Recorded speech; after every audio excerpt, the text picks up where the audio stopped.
All right, good day, ladies and gentlemen. Welcome to another episode of Millionaire the Moon. I'm here to bring you a market update where I break down the most important technical analysis in a simplified manner and the most important news stories of the day that you guys need to be aware of. So if you like the sound of that, do me a favor, like, subscribe, comment, share, and hit that bell icon to be notified of new uploads, because folks, the information I'm about to bring you in this episode is absolutely critical to understand if you want to know what's going on in crypto land.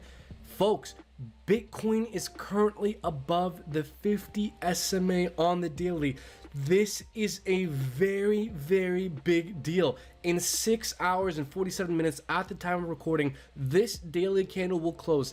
If we have this daily candle fully closing above this 50 SMA at $57,000, folks, the worst is behind us and Bitcoin is ready to start making moves to the upside.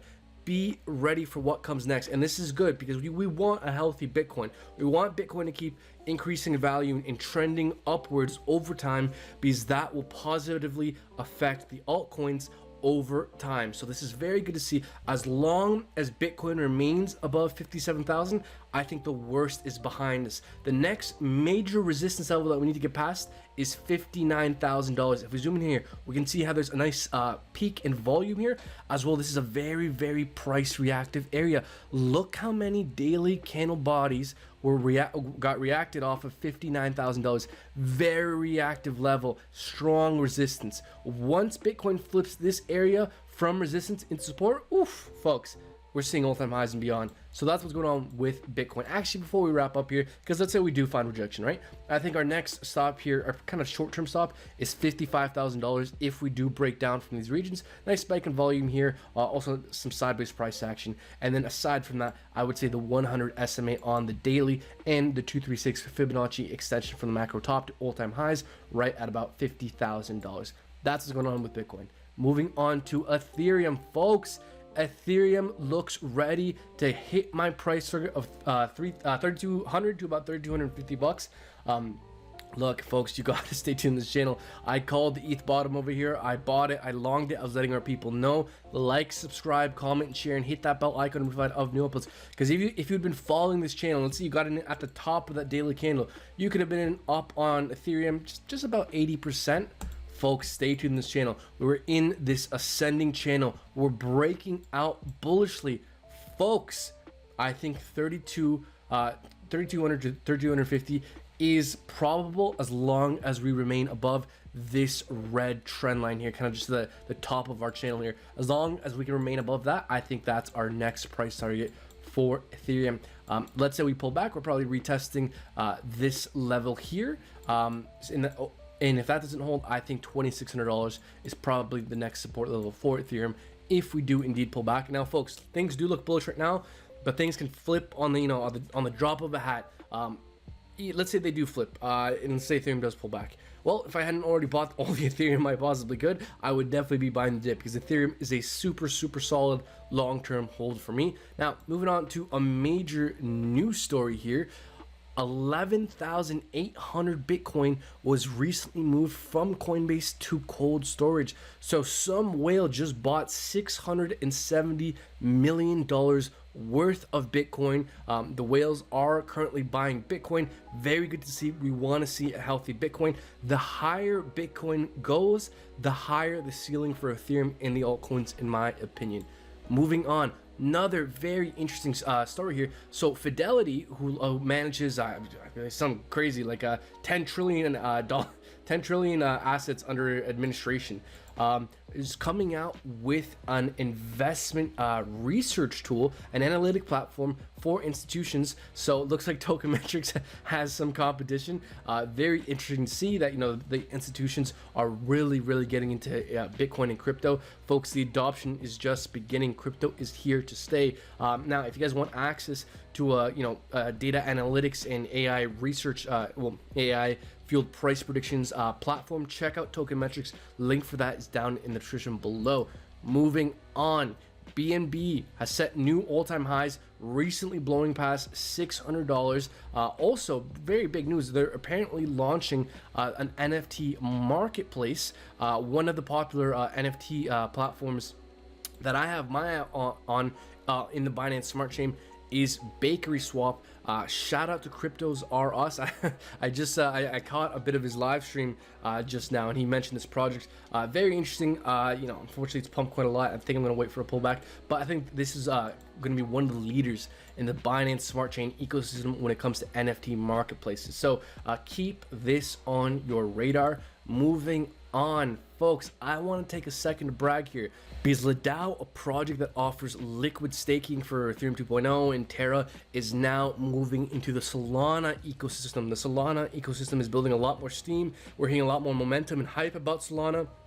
Solana, I think, still has upside potential, though I'm not in it just because I think it's run up too much for me. I feel like I've missed the boat on Solana, but Ledger is partnering with a lot of big players in the space. If we look at the price action of Ledger, it has really been pumping as of late. I brought Ledger to our VIP Discord members right when this thing was about $1, so it's done about, roughly just under 2x since I started showing this to our VIP Discord members. Folks, if you want to become a VIP Discord member and get access to low cap gems such as Ledger, before we talk about it on the channel, join our VIP Discord. Link to join that is through our Patreon down in the description below. You guys can look at the screenshots. I was showing this thing back when it was about $1, and it's about nearly just under $3 right now. I still think this thing has more room to go up. I think it was like 10 million in terms of market cap when I first saw it. So that's what's going on with that. XRP falls more than 4% as Ripple Labs unlocks 1 billion XRP in order to dump on the market. So folks, XRP, the coin that could have been. XRP is very interesting on a lot of fronts. I used to be into XRP, not so much into it after the lawsuit came out. So my approach when it comes to investing is, look, I invest in something that I think has a good idea, and has a good chance of doing very well over the long term. If it pullbacks, I don't sell. I only sell if something has fundamentally changed. And once those lawsuits came out with XRP trying to label it a security, that was a fundamental change to XRP, and so that's why I got out of XRP. And now with, I think it was JP Morgan, I put on a news story just the other day talking about how JP Morgan is now trying to create an interbank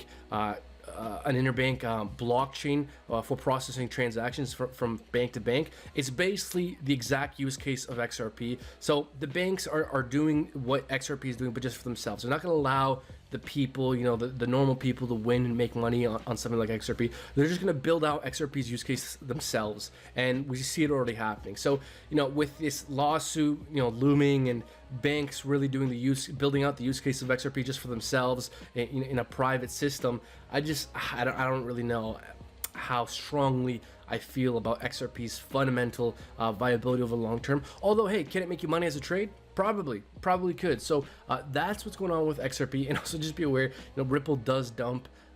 For those who don't know, I'm sure a lot of people do know, but for those who don't know, Ripple Labs regularly dumps XRP onto the market.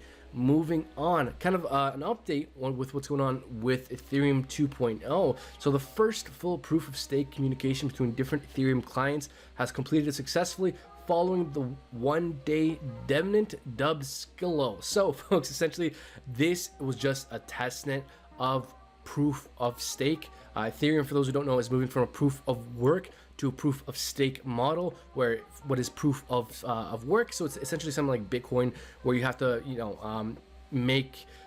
have to process calculations in order to mine Bitcoin. Ethereum was operating on a very similar model. It's moving to proof of stake, where the way moving forward that Ethereum is produced is through staking Ethereum. So this is just a development in the transition from proof of work to proof of stake with Ethereum. It's still going to be quite some time before Ethereum 2.0 is fully rolled out. And for those who don't know, Ethereum 2.0 will be rolled out in several segments, several different phases.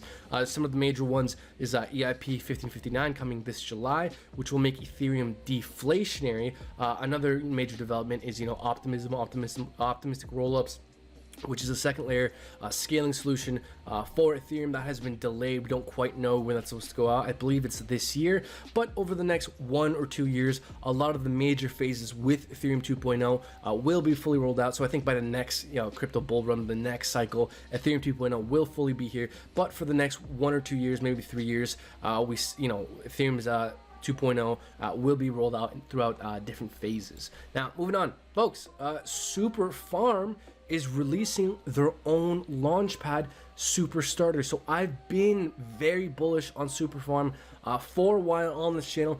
I mean, I brought it to you guys when it was, in these ranges over here, just about roughly $1, went all the way up to all-time highs about $4.80, had a massive retracement, and is now correcting. We're seeing a lot of bullish divergence here on the chart. If we draw a trend line here based off these 2 wicks, we can see we're breaking out bullishly, making a higher high, getting past major resistance. So this looks like a bullish trend reversal, a bullish breakout. After a retracement, there was a major hype cycle. The weak hands got washed out. We broke out bullishly. I think Super Farm is ready to start making moves to the upside with major catalysts like their Launchpad launching soon, and the functionalities of their marketplace coming this quarter, next quarter, and basically every quarter they have major developments with their NFT marketplace. So nothing but bullish catalysts ahead for their future. Now that they're getting into Launchpads, just the future for this project looks brighter. So very bullish on this project long term. Let's say you hadn't gotten into Super Farm yet, and perhaps you're looking to get into it. Now, folks, again, this is not financial advice. Just gonna mention something doesn't mean you should ape in. Do your own research, but just because I do want to provide you guys value. Let's say you did your own research and you did want to get in. How would I approach getting into the situation right now if I hadn't already been in Super Farm for quite a while? Well, looking at this chart here, I can see we're in a descending triangle. I can see we broke out bullishly. Really, what if you wanted to play this super safe? I would want to wait to see if we can make a higher high, get past $2.55 here, because we can see how we're continually getting rejected off this range. So if we can start to get above $2.55, then that makes it far more likely that we could see further bullish continuation. So you constantly want more and more confirmation. So if we get a higher high, that would just be another bit of extra confirmation of this bullish trend reversal. So that's how I would approach getting into Super Farm. And in terms of a stop loss, again, this is a long-term hold for me. I'm not looking to swing trade this. Let's say you are. Let's say you don't have a high risk tolerance like I do. I would place one stop loss here, maybe like $1.45, basically under these wicks here, and then another stop loss below this price action here at kind of 95 cents. So that's how I would approach a stop loss with Super Farm, and I know that's quite wide, but that's kind of how I would do it. Let's say you want to play this very safe and you didn't want to lose, you want to be super conservative, not lose much money at all. Then I think a very kind of aggressive stop loss I think would make sense, about $2.15, kind of under these 2 wicks. I would say put it under a little bit. See how this sideways price action here, that would act as support, but I like giving my stop losses a little bit of breathing room. I would want to put this kind of within the candle bodies, give it a little bit of room, that way you just don't get immediately stopped off if there's like a quick wick down. So I think kind of yeah, I would say honestly, like below this candle body here at $2.10. See, whenever there's a nice round number, $2.10, $2.50, $3, I like to put it just a penny under. So $2.09, and then $1.99 would be like very aggressive stop losses. So that's enough with Super Farm. Actually no. Before I wrap up here, I honestly want to say, because I do think this is indeed true, I think we're eventually going to retest all-time highs. This price structure looks very bullish as long as we continue to make higher highs and higher lows. And again, we could have pullback periods, consolidation periods, but this bullish breakout, I think, tells me it's now likelier that eventually we're going to retest all-time highs. Now, moving on to Bondly. Bondly has recently, well, not recently, we can see here March 11th, partnered with Atari. I just want to bring you guys Bondly again because this is another NFT product that's really gotten hammered down, but looks very interesting. Potential signs of bullish reversal here. All right, we can see we draw a trend line here. We're breaking out bullishly, got above a key fib level. Again, how I would want to play this is I would want extra confirmation of this bullish trend reversal. Wait to see if we can flip at say 47 cents from resistance into support, start making further higher highs and higher lows. If we can do that, again, I think retesting all-time highs becomes all the more likely. So folks, those are the major news stories and technical factors going on with the market today. If you like this video, you gotta do me that favor. Like, subscribe, comment, share, and hit that bell icon to be notified of new uploads. Become a VIP Discord member if you want to gain access to the low cap gems that we're looking at before we talk about it on this channel. Like Ledger, I shilled this thing back when it was at $1 and had a market cap of 10 million. Join our VIP Discord. You get access again through our Patreon. Link for everything is down in the description below. All right, that's enough for me. Thank you so much for watching. Until next time, folks. Take care.